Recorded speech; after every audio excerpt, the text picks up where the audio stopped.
Tere tulemast hommikupalvusele. Täna hommikupalvus toimub Saaremaal. Ja Saaremaal sellepärast, et ma olen kaplanaadi seminaril. Iga aasta toimub ja see aasta siis Saaremaal ja seetõttu olen siis siin. Aga mul on täna ka abiline Margus Mäemets ja äkki Margus räägid meile, kus me täpsemalt oleme ja kuidas sina sellega seotud oled? Ja tere minu poolt ka. Me asume Sioni kirikus Kuressaare peatänava ääres, mis ta siis nüüd on, 33 aastat vana ehitis. Ei ole enam väga uus, aga see on kirikuhoone ja mina olen siin pastori ametis. See on vägev kirik. Siin ma saanud keldrikorrus, täisehitis, suur saal ja pastor elab ka kirikus. Ja siin on ametikorter tõesti ka. Ja ma saan, et oma perega oled sa siin pere üles kasvatanud lapsed, üks laps ma tean, et on Markus, kellega koos olen Olevesti kirikus noorpõlves käinud. Või pere on suurem kui... Jah, mul on 3 last, nad on kõik täiskasvanud, kõik on pereinimesed ja nad on küll sündinud mitte siin hoones. Siia me tulime juba, kui lapsed olid kõik olemas, aga siit nad välja läksid ja nüüd me oleme juba 8 järgi jäänud. See on baptisti kogudus, siin on nurgast, ma ei tea, pildi peale vist ei jää, isegi bassein väike. Kuna baptisti kogudustus on tavaks inimesi ristida seda alla ja siin see võimekus kohe on. Kui tihti seda ette tuleb, et bassein on kasutuses? Kord või 2 aastas, ütleme niimoodi 1,5 nädala pärast 4 pühadel meil on ristimine. Ja, 5 või 6 inimest tuleb seekord ja niimoodi väikeste gruppide kaupa me püüame seda basseini täita siis, et... Ikka sooja veega? No ikka jah. Suvel vahest lähme päris veekogusse ka, et ei ole mõtet siis siin ruumis sees on. Väga armas. Nii, aga siit edasi ma loen ka piiblist ühe kirjakoha. Valisin tänaseks välja Efeslaste kirjast 4. peatükist 29. salmist alates. Ühtegi nurjatud sõna ärgu tulgu teie suust, vaid räägige ainult seda, mis on hea teiste ülesehitamiseks, et kuuljad saaksid armu. Ja ärge kurvastage Jumala püha vaimu, kes on kinnitanud teid oma pitseriga lunastuspäevani. Kõik kibedus ja raev ja viha ja kisa ja teotamine jäägu teist kaugele eemale koos kogu kurjusega. Olge üksteise vastu lahked, halastajad, andestage üksteisele, nii nagu ka Jumal on teile andestanud Kristuses. Loetud kirja kohta õpetab, et meie sõnad ja käitumine peaks teisi üles ehitama, mitte lõhkuma. Ka kutsub see loobuma meid kibedusest, vihast ja kurjusest, sest need rikuvad inimese südant ja need rikuvad ka üksteise vahelisi suhteid. Selle asemel kutsub Jumal meid olema lahked, halastajad ja andestavad.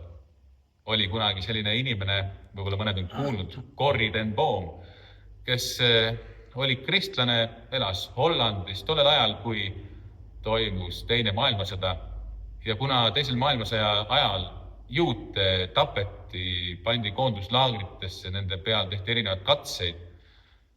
Ja oli inimesi, kes siis enda koju peitsid juute, et nad võiksid ellu jääda. Ja Corrie ten Boom oli üks nendest, kes siis oma perega peitis juute, aga seal Hollandis siis. Aga nad jäid vahele. Corrie ja tema õde pandi ka koonduslaagrisse. Seal koonduslaagris tema õde suri. Ja hiljem, kui ta koonduslaagrist välja sai, see Corrie ten Boom, siis ta hakkas inimestele rääkima ja õpetama andestusest ja halastusest. Ja ühel hetkel, kui ta oli rääkimas inimestele, oli seal üks nende seas peale koosolekut tulemas tema juurde, kes tutvustas, et mina olin vangilaagris vangivalvur. Ja siis tulid, ja see vangivalvur ütles, et ma olen saanud kristlaseks ja ma väga kahetsen, mida ma olen teinud. Corriel tuli väga suur viha ja pahameel tuli üles, sest tal oli väga kahju oma õest, kes seal vangilaagrist tapeti. Aga kui vangivalvur andis oma käe, et andeks paluda, siis Corrie sellest vihast läbi tulles, mis tal mõtetest läbi käis, ta andis oma käe vastu ja andis andeks. Ja ta on hiljem öelnud ja rääkinud, et see oli ka temale selline käe andmine ja andeks andmine kui Jumala rahuga täitumine, et ta on suutnud sellest ise vabaks öelda, andeks anda ja halastada teistele, kes on halastada teistele ka, nii nagu Jumal on meile andeks andnud. Nii need on need algusmõtted ja siit edasi laulame 2 laulu, mis on tänaseks valmis pandud. Esimene laul, Isa taevas, me austame sind.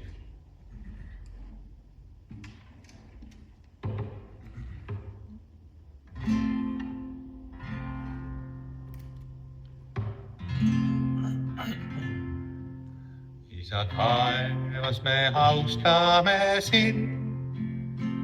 Isa taevas, me austame sind. Sul armastust toome, su eest põlvitame. Isa taevas, me austame sind. Kiidame sind, Jumala poeg. Kiidame sind, Jumala poeg. Sa päästsid meid patust ja tõid uue elu. Kiidame sind, Jumala poeg. Püha vaim, oled trööstija sa. Püha vaim, oled trööstija sa. Meid juhid, meid kannad ja rahu meil annad. Püha vaim, oled trööstija sa. Meid juhid, meid kannad ja rahu meil annad. Püha vaim, oled trööstija sa.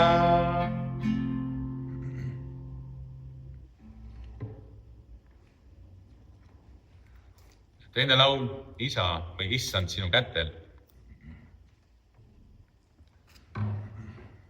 Ennem, kui seda hommikupalvust olin tegemas, suhtlesin Margusega, et kas äkki tema laulab ja mängib, sest tal on pill mitte 6 keelega, vaid 12 keelega, aga tal hääl on viga saanud, et hääl vajab paranemist.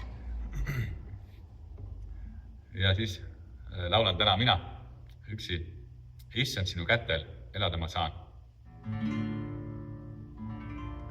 Issand sinu kätel, elada ma saan. Oled kindlam kaitse kogu maa. Sina suudad luua uueks südame, anda lootust rahu hingele. Minu ennan alla sinu läheda, Jumalasse varjun üksnes ma. Minu ennan alla sinu läheda, lauluga sind tahan tänada.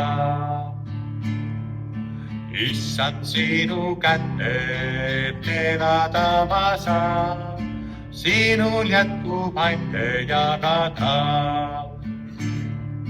Armu ülirohked meile kingid sa, nii meid hukatus ei hirmuta. Minu ennan olla sinu läheda, Jumalasse varjun üksnes ma. Minu ennan olla sinu läheda, lauluga sind tahan tänada. Issand sinu kätel nuttagi ma saan, karistus seal katma ma ei pea. Risti puhul sind rõhus minu patus öö, selles ristis päästmine on töö. Minu ennan olla sinu läheda, Jumalasse varjun üksnes ma. Minu ennan olla sinu läheda, lauluga sind tahan tänada.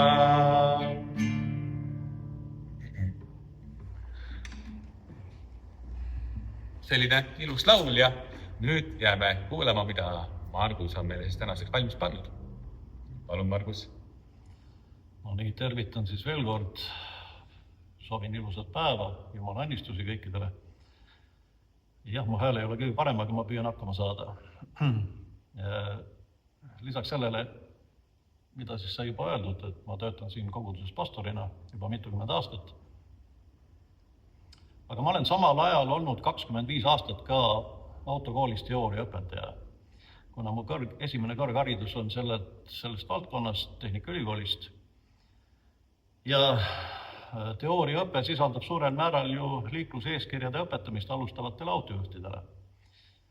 Ja sellise aineõpetajana olen vahel paraku tundnud kitsikust, sellepärast, et kui ma ise osalen liikluses, siis ma märkan, kuidas grupp mõjutab isegi mind. Näiteks, kui ikkagi asulasisesel teel tõstetakse kiirust lubatust pisut kõrgemaks, siis mida ma nüüd teen? Kas ma nüüd hakkan pidurdama kogu seda liiklusvoogu või lähen kaasa? Ma arvan, et seda on kogenud igaüks. Ja vahel helistatakse mulle ja võetakse videokena ja mul on palju õpilasi olnud, tuhandeid võiks ütelda.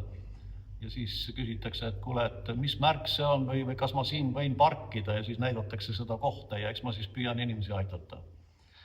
Aga nüüd küsimus siin, et kas ma ise täidan seadust nii nagu peab ja ma ütleksin, et ma püüan tõesti olla nii seaduse kuulekas kui võimalik. Aga vahel siiski juhtub, et eksin ka mina.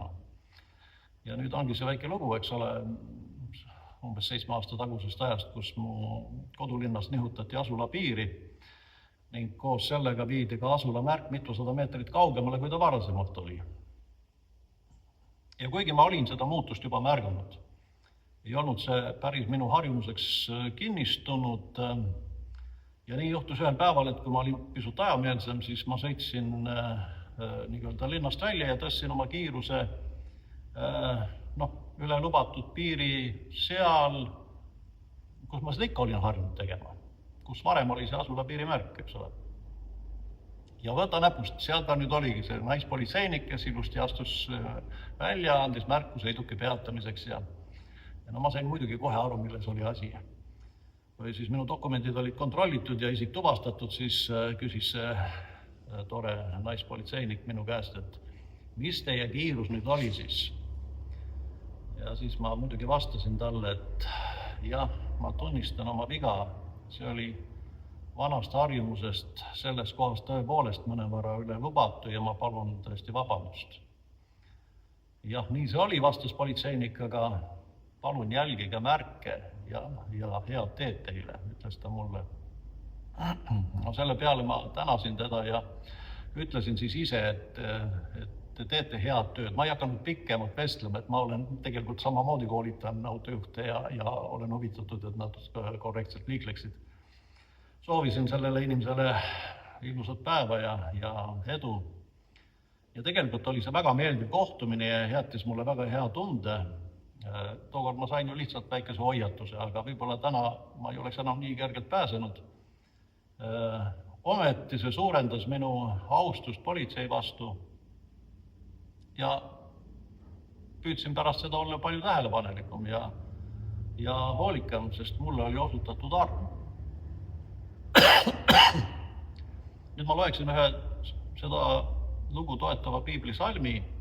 See on Galaatia kirjas Uues Testamendis, kus Paulus kirjutab nii: teie vennad olete kutsutud vabaduseks, ärge ainult tehke vabadusest õigustust lihalikule loomusele, vaid teenige üksteist armastuses. Sest kogu seadus sisaldub täielikult ühes lauses: armasta oma ligimest nagu iseennast. Siit võiks küsida, kui suur on meie vabadus. Ja tegelikult vastus on, et see on päris suur, aga vabadus ei saa olla õigustuseks minu egole, et teen, mida tahan ja nii, kuidas mulle meeldib. Sest Paulus ütleb siin, et teenige üksteist armastuses.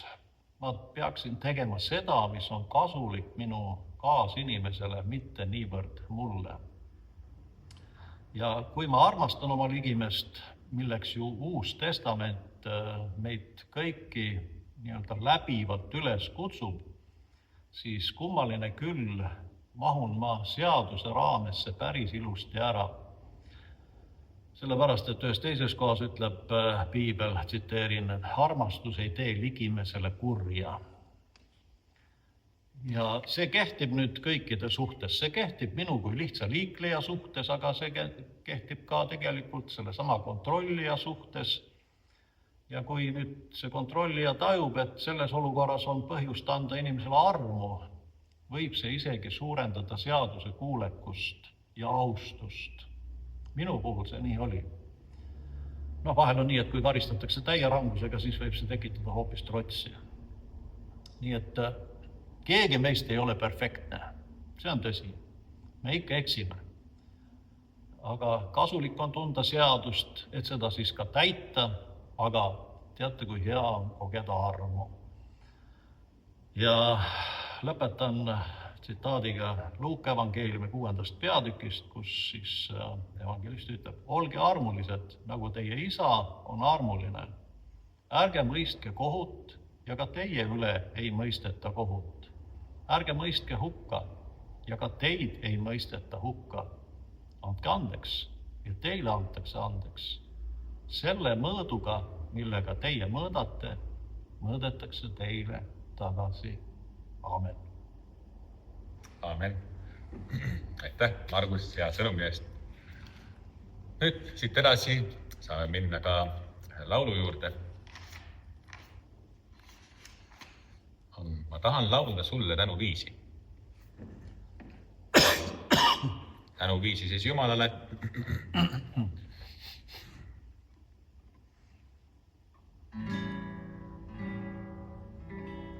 Ma tahan laulda sulle tänuviisi, sind ülistan, sest sina oled hea. Su poole nüüd ma palves tõstan käe, kuulen kiitu sinu vägevu. Laulan halleluuja, halleluuja, kiitus tänu sinule. Laulan halleluuja, halleluuja, kiitus tänu sinule. Ma tahan laulda sulle tänuviisi, sind ülistan, sest sina oled hea. Su poole nüüd ma palves tõstan käe, kuuled kiiku sinu vägevu. Laulan halleluuja, halleluuja, kiitus tänu sinule. Laulan halleluuja, halleluuja, kiitus tänu sinule.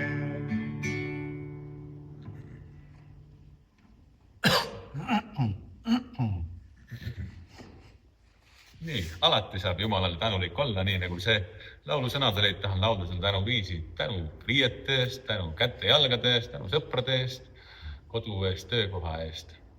Tänuks on palju põhjust. Aga nüüd edasi palume meie isa palve, mille Jeesus on õpetanud, jääme palvesse.